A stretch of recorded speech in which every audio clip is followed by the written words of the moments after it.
Hello everyone. Since Russia's invasion in February 2022, Ukraine has fought back valiantly against the aggression. Now, over a year into the conflict, many are wondering, is Ukraine actually winning this war? On the surface, their latest counteroffensive seems to be moving slower than expected. But let's dive deeper to understand the full picture. In the fall of 2022, Ukraine launched a highly successful counterattack in the northeast, catching Russia completely off guard.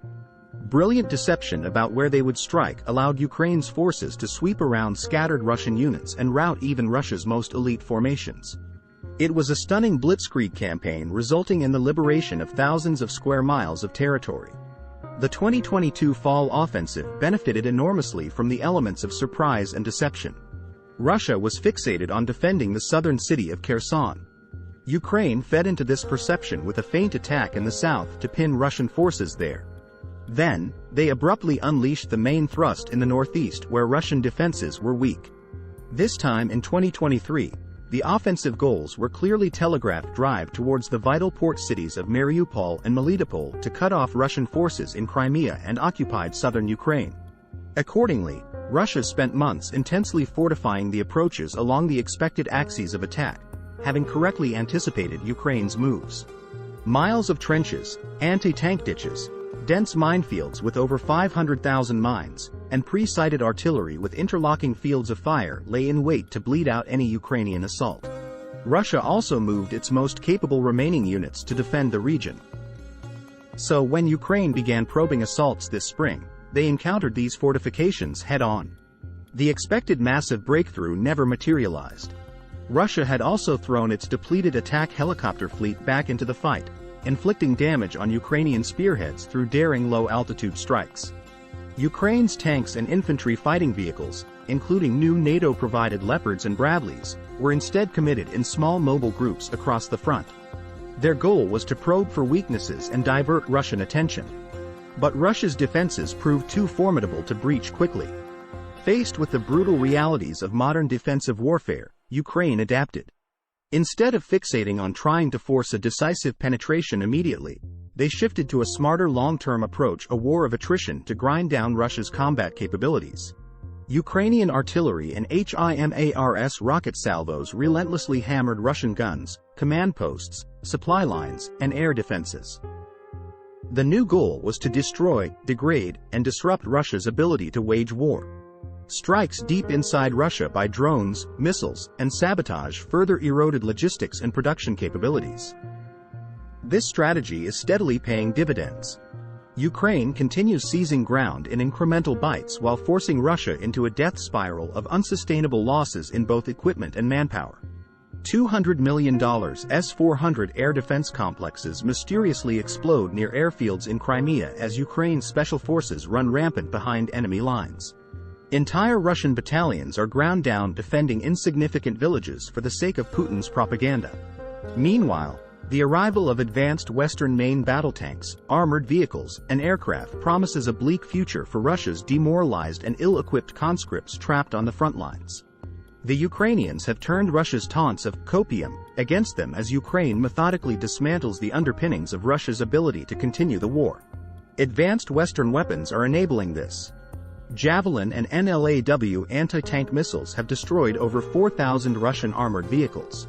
High-tech counter-battery radars allow Ukraine to locating and eliminate Russia's guns at a favorable exchange ratio. And HIMARS rocket artillery is delivering devastating precise strikes on hundreds of high-value targets.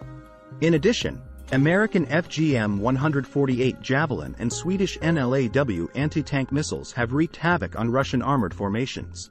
Though Russia continues churning out tanks, they are losing 3-4 for every Ukrainian one destroyed. This is rapidly depleting their finite pool of equipment and trained crews. Ukraine has also begun receiving longer-range missiles from the West, including the U.S. Army Tactical Missile System with a 300 km range. This enables further strikes on Russian command posts, logistics hubs, and infrastructure. More powerful militarized drones are also now being supplied, building on Ukraine's success with smaller models. Loitering munitions like the U.S. Switchblade 600 can fly for 40 minutes while hunting Russian armor. Modern battle tanks like the German Leopard 2 and American Abrams are seen as potential game changers. With their advanced optics and fire control systems, they can destroy Russian tanks before being spotted. Their armor also significantly outmatches most Russian anti-tank weapons. In the air, F-16 fighter jets provide Ukraine a badly needed boost. Though less numerous than Russia's air force, they are qualitatively superior. Equipped with modern missiles and guided bombs, a small fleet of F-16s can dominate Ukraine's skies. This will enable offensive operations by denying Russia's aircraft and helicopters freedom of movement. Currently, Russia rarely operates outside the cover of its formidable layered air defense networks.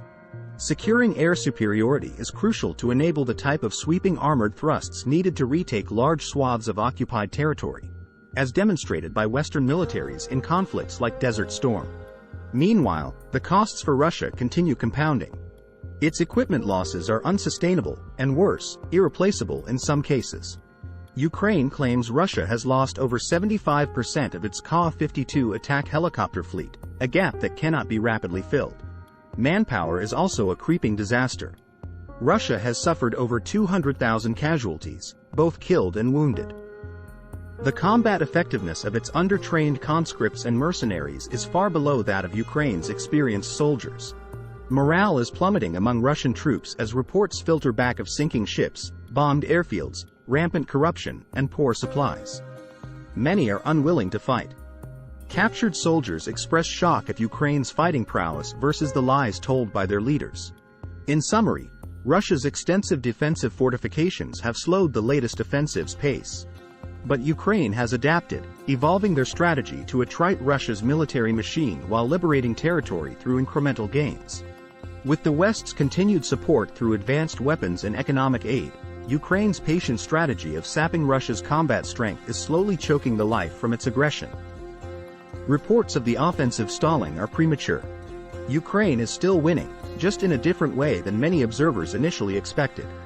But momentum is steadily shifting in their favor.